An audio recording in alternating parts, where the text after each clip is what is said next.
Disappointed in the result and the way we performed yesterday. Like I said last night, we didn't play very well together as a team from the standpoint of offense, defense, and special teams.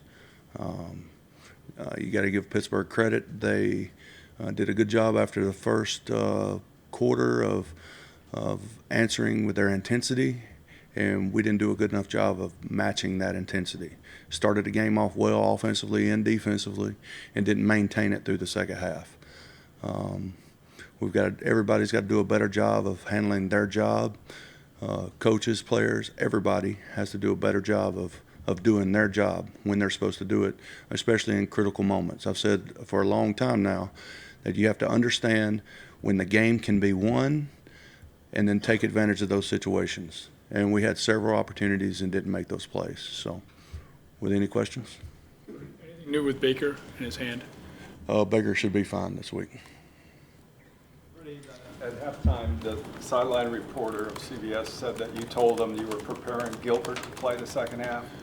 So what happened after that interview? We just got the results back from the X-ray, and X-rays were negative. Did not have the results at that time. Yeah, it was actually coming out of the locker room.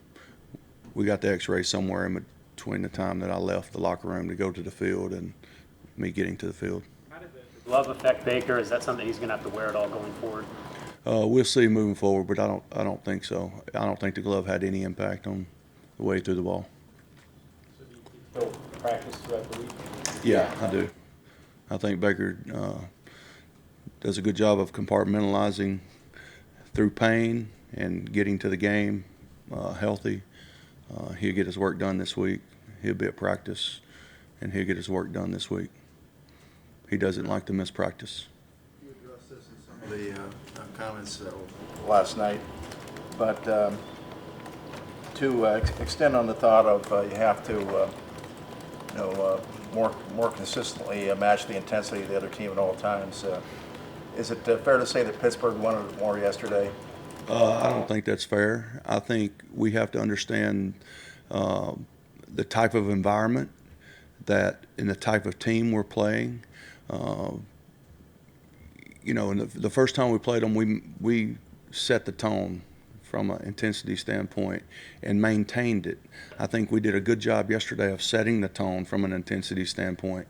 We just didn't maintain it.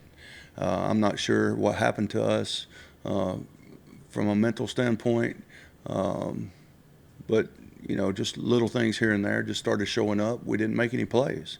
As simple as that. At the end of the game, or not at the end of the game necessarily, throughout the second half, we had opportunities to make plays and we didn't make the plays. I got to do a better job of putting them in position offensively. We got to do a better job of continuing to keep them in good positions on defense.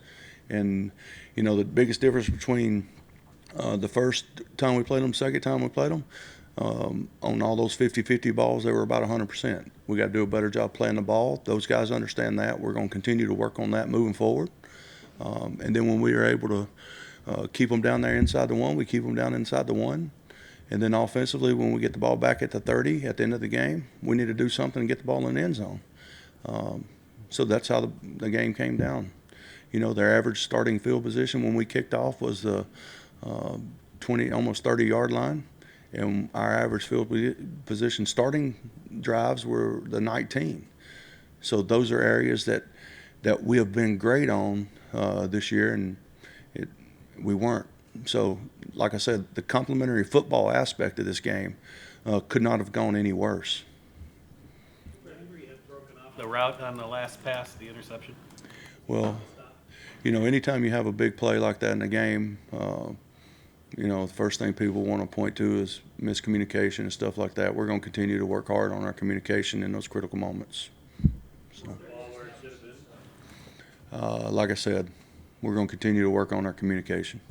Great quarterbacks establish themselves in those end-of-game situations, driving teams down the field to tie and win games, and that's something that's a level Baker hasn't gotten to yet. How does he learn from these situations so that he becomes one of those guys that does that? I think every situation is different. Every result is different from the standpoint of how you got to that result, and he will continue to learn. He's gotten better in a lot of areas, and that's one we'll continue to work and continue to learn from. And the only way you can learn from them is to be in them. And so that's where we're at, you know. That wearing the T-shirt didn't change how the game was played.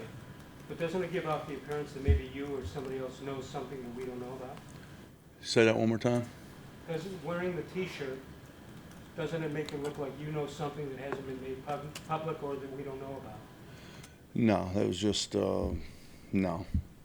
I don't know. I truly don't understand what you're referring to, but I would just say that, you know, I'm done talking about the T-shirt. The T-shirt is what it is, so I'm done talking about it. You say you do it again, though, would you? Again, would you wear a sweatshirt over it, or? We all understand. I had a jacket over it, so I shouldn't have extended my arm to take the picture. That's what I shouldn't have done. So. Just to get this out of the way, because it's one thing we haven't asked you about, because we haven't had a chance. The Steelers were talking after we talked to you and said it was bulletin board material for them. Does it disappoint you that you were able to supply that to them? Yeah, of course. If that's what they take as motivation, of course I'm disappointed. But I would like to think that I know Mike very well. They're motivated by more than just a T-shirt. Okay, you know, we had a lot on the line there for that game. I don't think a T-shirt put them over the top. Okay, Now that's being strictly honest for you.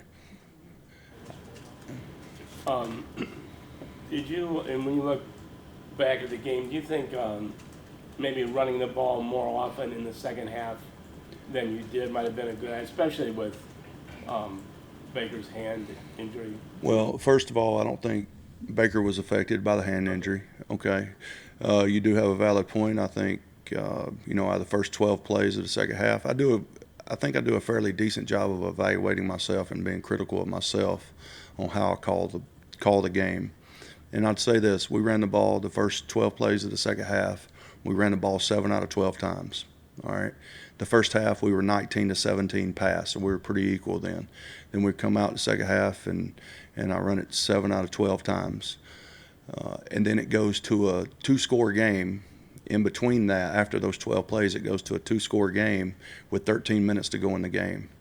So then we, you know, I don't know how much running you want to do during that time with 13 minutes because your possessions are limited. I do wish I'd have handed the ball off at the 30-yard line after the interception. I'm just being perfectly honest with you. I wish I'd have took a shot to Jarvis down the left side. It was a 50-50 catch. But in hindsight, I should have handed the ball off and see what happens and play third down, you know. Talking about looking back at play calls. You and Baker after the game said that part of Odell's package in the game was on deep balls, and the protection was an issue, so you didn't have as many chances of hitting deep. Looking back at it, would you have wanted more maybe underneath or intermediate stuff to get him more opportunities? Well, there was a couple opportunities there. But yeah, I mean, our plan was to hit him down the field more. We couldn't hold up as much. We didn't think we'd have all day, but we thought we could pick and choose. You still have to continue to try to throw the ball down the field, even whatever the rush. So we had some chips and stuff that we would have been able to get it off. But yeah, I always want Odell involved more. I always want Jarvis involved more. I want Nick and Kareem involved more. So, you know, everybody's special in each and every game. He kind of barked at the sideline said something at the sideline after you made that 19-yard catch. Do you sense his frustration growing with the fact that he just doesn't have the numbers he's had in the past? Yeah, I didn't see any barking. I don't know what that is. I certainly didn't hear anything. But, you know, Odell's done a good job of keeping his emotions in check. I want him to play with passion on the field. You know, I want him to get balls too, you know. Given all that, how do you feel like the offensive line played Sunday? I thought they were good to start the game. I think we need to continue to match or set the tone with our intensity throughout the whole game. And I think we need to be more consistent. When you say I thought you could hold up more, is that difficult to adjust in the game when you have a game plan going in and say, okay, we got to trash these plays because we're just not going to have the time? No, because we had a good amount of plays where the ball was getting out of his hands quickly, and on some of those we were getting hit on, which should not happen. And to get into a game against those guys where you're down by 2 scores, it doesn't serve us well, all right? And sometimes you get into situations like that where you can't help yourself and you kind of keep digging yourself in the hole, but with 13 minutes to go in the game, you got to do something and get something on the board, and we did a good job of cutting it to 7. And then, I think we ended up at the 30 after the pick, took a shot, didn't hit it, and then ended up pinning them at the 1, and then the ensuing drive happened. Not having Damarious Randall on the field wasn't as big of a factor because of the way the game was played. But going into the biggest game of the year and the biggest game that this franchise has probably played in a decade, and one of your best players isn't available to you, can you just explain that, and also what is Randall's status going forward? Well, there's a lot of insinuating there with your response, all right? And his status going forward is he'll come back this week, and I'm assuming we'll do everything we need to do to be on the field. He doesn't get to make the bus ride. Well, I think I would match your critique of that, Darryl, to say that I think Redwine did an excellent job in the middle of the field, and so did Burris. There's reports that he didn't want to practice during the week. And I'm not going to, all due respect, Tony, I'm not going to comment on why. It's just sometimes you have to make decisions with 52 other guys. And listen, I don't take those decisions lightly because I know it potentially could affect the team. But sometimes when you make decisions like that, it's for the 52 other guys as well. How did you feel like your corners played? The corners, I think I'd like for them to attack the ball a little more and play the football when it's in the air more. I think they would do the same thing. They would say the same thing, and I think we'll continue to work and get better at that this week. I think they did an excellent job of that the first time we played them. We had 9 pass breakups in that game in the first time. Oh, go ahead. Sorry. One more thing, going back to Randall. Did he practice? We come out and when we see who's out there and everything. We weren't out here on Thanksgiving. Did he practice that day? Again, you guys were out there. Oh, on We're not Thanksgiving. there. Well, whose fault was that? Thanksgiving. You gave them all. All right. Did he practice every day last week? Again, listen, ask Damarious. I don't, what Damarious and I talk about is going to stay between Damarious and I. All right. Conversation. I'm just Well, asking if he practiced. You're trying to get to the reason he wasn't there, and you know what? I made a decision. We're living with that decision. I have 52 other guys to think about. Does he have to earn your trust back? Excuse me? Does he have to earn your trust back? Damarious has my trust. It has nothing to do with trust. I trust these guys as long as they show me they can be trustworthy. So moving forward, I don't have a problem with Damarious.